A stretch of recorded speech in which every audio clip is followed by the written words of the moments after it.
আমি প্রতিফলন নিয়ে আরও কিছু বলতে চাই, বিশেষ করে নিয়মিত এবং ব্যাপ্ত প্রতিফলন বিষয়ে। আমি শুরুতেই আগের ভিডিওর একটা ছোট কারেকশন করতে চাই। এটা একটা ইন্টারেস্টিং কারেকশন।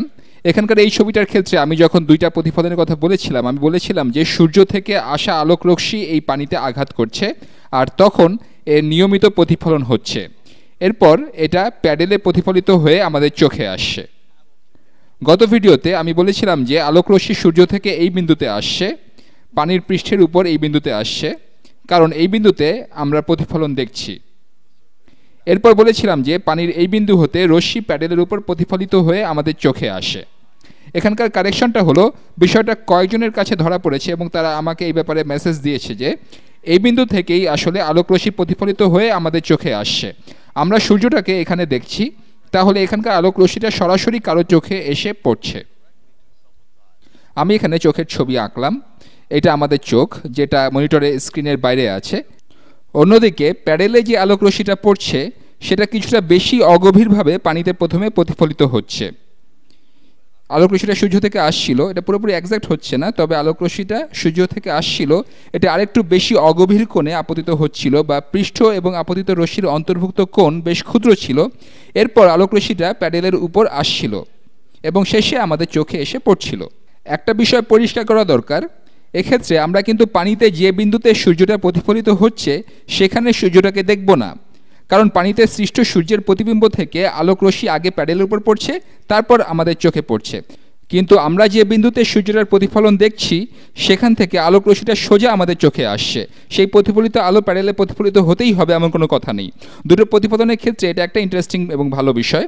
আমি অন্য যে বিষয়ে কথা বলতে চাই তা হলো, যখন নিয়মিত এবং ব্যাপ্ত প্রতিফলন দুটোই একসাথে ঘটে। আমরা সব জায়গাতেই এরকম দেখি। আপনি যখনই কোনো উজ্জ্বল বস্তু দেখেন, যেটা দর্পণ নয় কিন্তু একটা উজ্জ্বল বস্তু, আপনি এখানে আপেলটার ক্ষেত্রে যা দেখছেন, আপনি এখানে যে সাদা অংশটা দেখছেন সেটা একটা সুন্দর মসৃণ আপেলে আপনারা দেখেন। এটা আসলে আলোর উৎসের প্রতিফলন। অন্যান্য সব জায়গায় আমরা আপেলের রঙই দেখছি। এখানে কি ঘটছে চিন্তা করা যাক। আমি এই আপেলের পৃষ্ঠটা আঁকছি, এটা একটা ভিন্ন রং দিয়ে আঁকি। ধরে নিচ্ছি যে এই আপেলের পৃষ্ঠটা এখানে আছে, আপেলের পৃষ্ঠটা এখানে আছে। আমার মনে হয় এটা কিছুটা বৃত্তাকারভাবে আঁকা দরকার, যাতে আপনি এটাকে আপেলের পৃষ্ঠ মনে করতে পারেন। তাহলে এখানে এটা আপেলের পৃষ্ঠ, আপনার কোনো একটা আলোক উৎস আছে, এখানে আপনার একটা আলোক উৎস আছে, এখান থেকে আলো বের হচ্ছে। আলোক রশ্মিগুলো আপেলটার পৃষ্ঠের উপর এসে পড়ছে, আর আপেলের পৃষ্ঠটার উপর কয়েকটা ঘটনা ঘটছে। এই আলোক রশ্মিগুলোর মধ্যে কতগুলো নিয়মিত প্রতিফলন ঘটছে, অথবা অন্যভাবে বলতে পারেন এগুলো বিম্ব গঠন করছে। কিছুটা করছে, পুরো অংশ নয়। আমি আঁকি। আলো যদি এভাবে আপতিত হয় তবে প্রতিফলিত রশ্মি এই কোণে যাবে, আলো এই কোণে আপতিত হলে প্রতিফলন হবে এই কোণে। আপতন কোণ এরকম হলে প্রতিফলন কোণ এরকম হবে। আমি ডটেড লাইন দিচ্ছি, কারণ সব আলোক রশ্মি এদিকে প্রতিফলিত হবে না। কিছু আলোক রশ্মির শুধু নিয়মিত প্রতিফলন হবে। এই আলোক রশ্মিগুলো যখন আপনার চোখে পৌঁছাবে, আমি একটা মানুষের মুখ আঁকি। ধরে নিচ্ছি এখানে একটা মানুষের মুখমণ্ডল আছে, এটা একজনের কান, এগুলো চুল, এটা ভ্রু, এটা তার গোঁফ। আমার মনে হয় আপনারা এতেই বুঝতে পারছেন। তাহলে এই লোকটা এখানে আলোক উৎসটা বেশ ভালোভাবেই দেখবে, যেটা আমরা এখানে দেখছি। আপেলের অন্যান্য অংশে কি ঘটবে, এখানে যেসব আলোক রশ্মি নিয়মিত প্রতিফলন হচ্ছে, যার জন্য এখানে ইমেজটা গঠিত হচ্ছে, সেগুলো কিছুটা বেঁকে যাবে। আর বাকি আলোক রশ্মিগুলো, বিষয়টা আমি পরিষ্কার করছি, এই আলোক রশ্মিগুলোর কিছু অংশ আপেলের পৃষ্ঠটা শোষণ করে নেবে, আর বাকি অংশগুলো লাল আলো প্রতিফলিত করবে। আপেল যেই রশ্মিগুলো শোষণ না করে প্রতিফলিত করে সেগুলোই আমরা দেখি। এটা প্রধানত লাল আলো, যদিও এখানে বিভিন্ন দাগ আছে। লাল আলোটার ব্যাপ্ত প্রতিফলন হচ্ছে, এখানে আলো আসছে, আলোর কিছু অংশে নিয়মিত প্রতিফলন হচ্ছে, সেগুলো বিম্ব গঠন করছে। আপেলের পৃষ্ঠটা পুরোপুরি মসৃণ না হয় আলোর কিছু অংশ বিভিন্ন দিকে ছড়িয়ে পড়ছে। কিছু আলো এভাবে যাচ্ছে, কিছু যাচ্ছে এভাবে, কিছু আলো এভাবে যাচ্ছে। আপেলের উপর প্রত্যেক বিন্দুতে এরকম ঘটছে।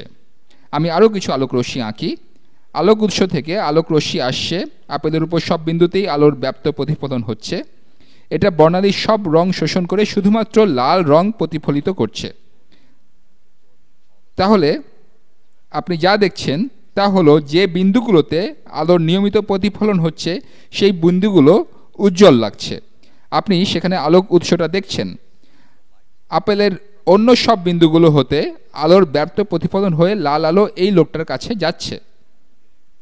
এজন্য আপনি যদি আপেলটা সরান বা আপনি যদি আপেলটার উপর অন্য কোনো দিক হতে তাকান তবে প্রতিফলন বিন্দুর অবস্থান পরিবর্তন হবে। আমি যদি এদিক থেকে তাকাই তবে আমি ভিন্ন জায়গায় বিম্বটা দেখব।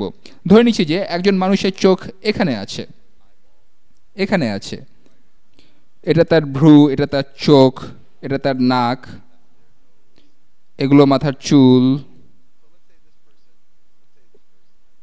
এটা তার কান। আমি আর বেশি ছবি আঁকতে চাইছি না। ধরে নিচ্ছি এই লোকটা তার তুলনায় বিশাল বড় একটা আপেল দেখছে খুব কাছ থেকে।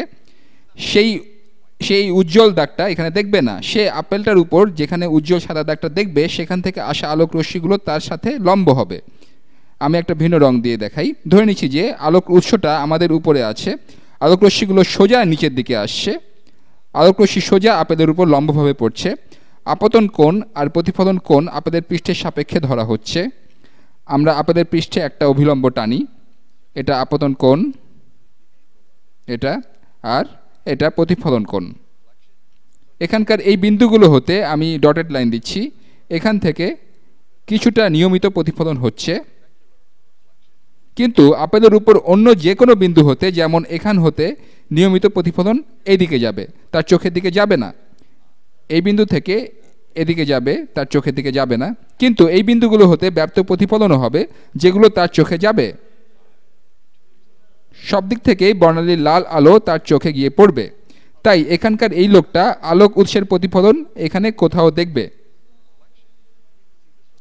আপেলের বাকি সব অংশকে সে লাল দেখবে। আমরা যেহেতু এদিক থেকে দেখছি তাই এখানে উৎসের প্রতিফলন দেখছি। আলোক উৎস হতে আলোক রশ্মি সোজা আপেলটার উপর এসে পড়ছে, সেগুলো এখানে প্রতিফলিত হয়ে সোজা আমাদের চোখের দিকে আসছে। আলো এখানে এসে প্রতিফলিত হয়ে সোজা আমাদের চোখে পড়ছে। আলোক রশ্মি অন্যান্য বিন্দুতেও পড়ছে। এখান থেকে আলো সোজা প্রতিফলিত হয়ে এমন দিকে যাচ্ছে যেখানে আমাদের চোখ নেই, সেখান থেকে ব্যাপ্তভাবে প্রতিফলিত রশ্মি আমাদের চোখে এসে পড়ে। আশা করি গত ভিডিওতে যে গ্যাপগুলো ছিল সেগুলো কিছুটা হলেও পূরণ হয়েছে।